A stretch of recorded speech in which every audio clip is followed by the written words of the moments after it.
shake your booties for black girl nerds.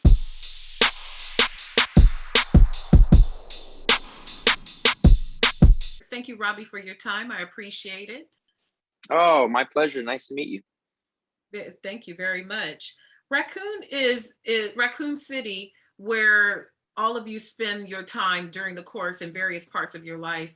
Over the course of the film is remote. This big industry has moved out and kind of left the town devastated. Why do you think Chris was able to stay in a place like that, considering his early origins in the orphanage? Why do you think a life like that would have been appealing to him? I don't know if it was as appealing as it was one of his only options. You know, I think he's a stubborn guy, and after Claire left, I think he did everything he could to you know, kind of make it a real home. I think he was a little bit of a you know, hometown hero, but he probably should have left. But it's easier to say that than to up and leave and start fresh, you know, somewhere else. He doesn't have anyone else. He doesn't have anyone anywhere else. So, you know, that was kind of it for him. So I think he's just doing his best to try and make it work. But I think he knows that something is going on and he should probably let it go. Mm-hmm. And that's something that's going on is in the gaze of their big plot. As folks will know from the video game, there's zombies and mutants and all kind of things going on. And what was so fun about those scenes is kind of like that suspended realism. And I started thinking how you guys perform them. Do you do them in the dark? Do you do them in the shadows? Like, what is the key to nailing that kind of fear, and as you all are maneuvering in the dark, trying to escape Raccoon City? I think the main thing we wanted was to keep the authenticity from the games, from Resident Evil 1 and 2. And I think Johannes, his script really found that in such a great way. I love that it takes place in the 90s. It takes some of the technology, you know, solutions out of the equation. And then our DP was so great with the lighting and the jump scares and framing things in a way where the audience is a little uneasy, not sure what's around this corner or what's waiting beyond what. And, you know, I just think we were shooting during COVID. Everybody was very happy to be working. Obviously, we were very lucky to be working. A lot of people couldn't be, and nobody took that for granted. Everybody was working really hard and trying to make something special. When you look at the cast right now, and you had to go right now and challenge somebody one-on-one on Resident Evil, who are you confident that you could beat right now if you guys picked up the sticks and started playing the game? All of them. I actually play the games, so I just feel pretty good about my odds. I asked Kaya what I thought her chances were against you, and she was like, not so good. That's his game, but I could probably just maybe distract him. She smoked me in I think my AirPod just went out. Can you still hear me? Yeah, I can hear you just fine. Oh, great. She smoked me in Resident Evil trivia, so I can't feel that confident against her. But I guess if you hand me the controller, I feel pretty good. Mm-hmm. And lastly, the zombies and the undead type of people who are approaching, it's clearly a lot of extras, a lot of people who are wearing costumes. The first day you got to see the full spectrum of people, what did that day look like to you to see all these costumed people looking like that?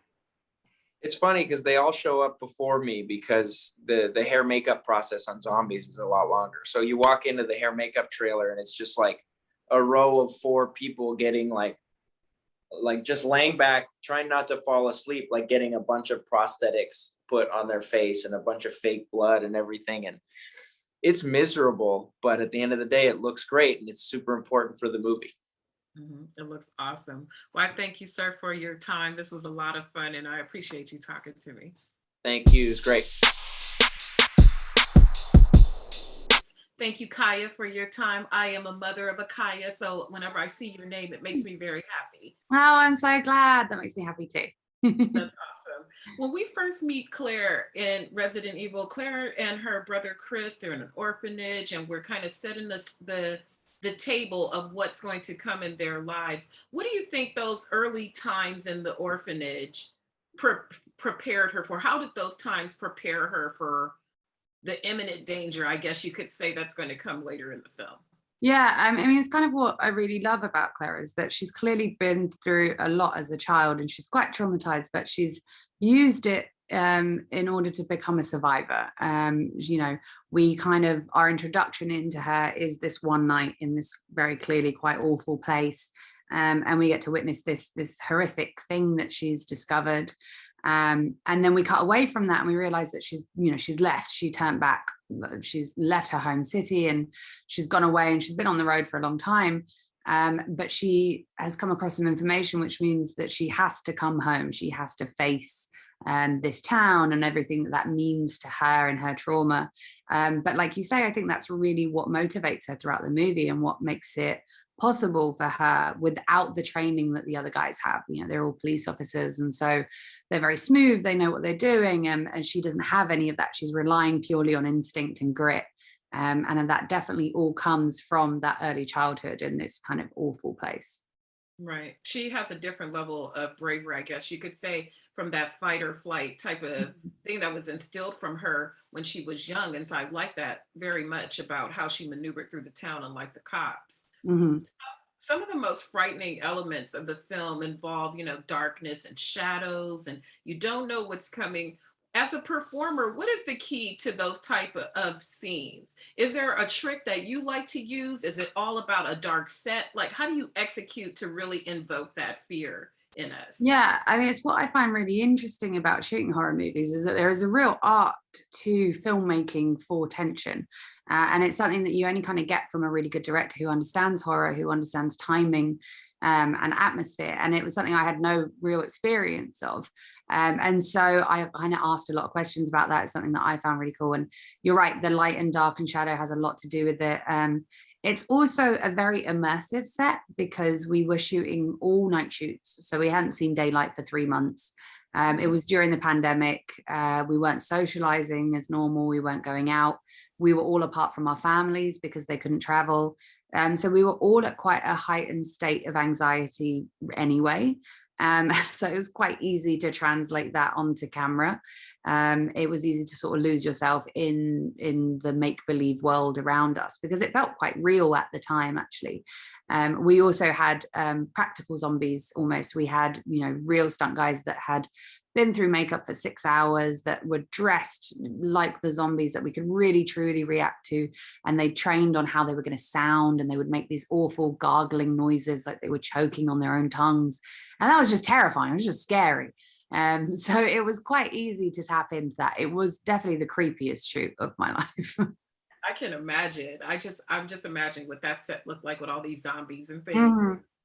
If you had, the last question, if you had to go head to head and play the game Resident Evil right now, anybody in the cast, who are you confident you could beat right now if you had to play?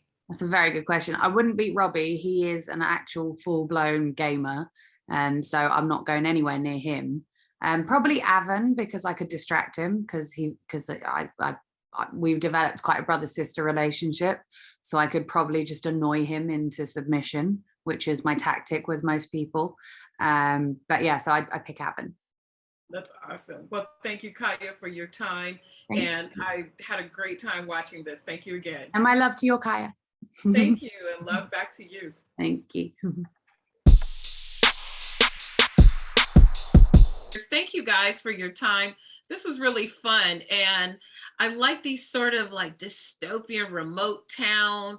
The doom is coming and we just got to watch it come like a hurricane. Yeah. Beginning with you, Tom, you know, these guys who are working here, the crew of all of you and the young lady are like the kings of the town, in a sense that they're law enforcement. They're charged with watching over everything, and they have a level of respect. Has that prepared them for this impending doom that's going to come? Are they as on top of it as they seem, or are they a little soft because they haven't had to work that hard? Well, yeah. I mean, I think that they're probably they've got all the kit, you know, for it, but they probably not had to use it that often. I think this probably comes as a bit of a surprise to them. I mean, I'm sure that Wesker has an idea of what's going on up there, but I don't think he will ever expect this. And this is a ragtag bunch of cops here that have never had to really deal with this, and that's what I kind of like about it, is that they've got all the kit and they've got all the training, but they've never really had to use it. And now the first time they're having to use all their real police training is to take on a bunch of zombies. Talk about baptism by fire. Sheesh. Yeah. Avan, what I like about this scenes is just the kind of cloak and dagger element of, you don't know what's coming, but it's something to fear. And watching you all maneuver, the fear looks real, the tension looks real organic. What is the key to nailing those peeking around the corners and knowing you're about to fight, but you're not quite sure what the enemy is on the other side? Yeah, I think suspense is one of those funny things that's created by the actors, but then reinforced by the filmmaking and the editing. And I think honestly, that hats have to go off to Johannes for that. Really, he goes, walk down that hallway, and then I just walk down the hallway, and then all of a sudden, he's done some editing and the music's good, and he's shot it where there's like something in the foreground, and I'm walking this way, and all of a sudden it looks like, this really suspense, like someone's watching, and all of a sudden, I've done a great job. So hats off to him. But I think, yeah, I mean, he his references and stuff like The Thing, and, like you said, that idea of the lone, outpost, or the lone city against this sort of coming tide, is such a fun, horror and thriller archetype, and so having that as the framework for this suspense in this film to take place in, super cool. I mean, like I said, it's old school. It's like it's a throwback in that regard. Yeah, I like that element of it being in the 90s, because you don't have all this fancy tech. It's not, I can't just call like, hey, let me text. Come in, team. It's not all that, and that's what makes it cool. Tom, back to you. Like, the effects are a huge part in the costuming, and the other people who are part of the film are a big part of it as well. With the first day you got to come out and see all the zombie people made up on set, what did that day look like to you? Were you walking out the same? Did you kind of come out of your trailer and it's just boom, just zombies? Like, what did it look like to you the first day you got to see those full effects? Well, I mean, I saw individual zombies at the time. I was never there on the days where there was like a whole group of them. But I remember the first time I saw one come to the makeup trailer, and because their hair was kind of falling, but I hadn't seen one yet.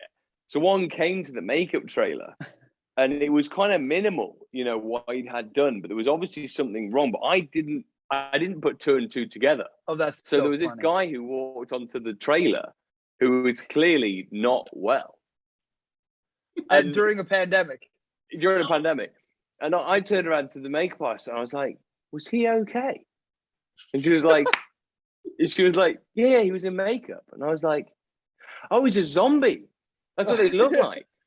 Because I hadn't seen one, so I had no idea what they were going to do. But it was quite disturbing. You're not expecting it. Yeah, there's like the process before they go full zombie, and when I saw those guys too, so he just looked a bit off. You all right, mate? You're a bit pale. You're all right. His hair was falling out. I was like, has he had COVID? Oh Lord!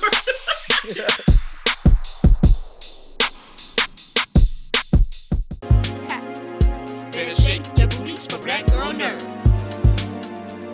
Better shake your booties for black girl nerves.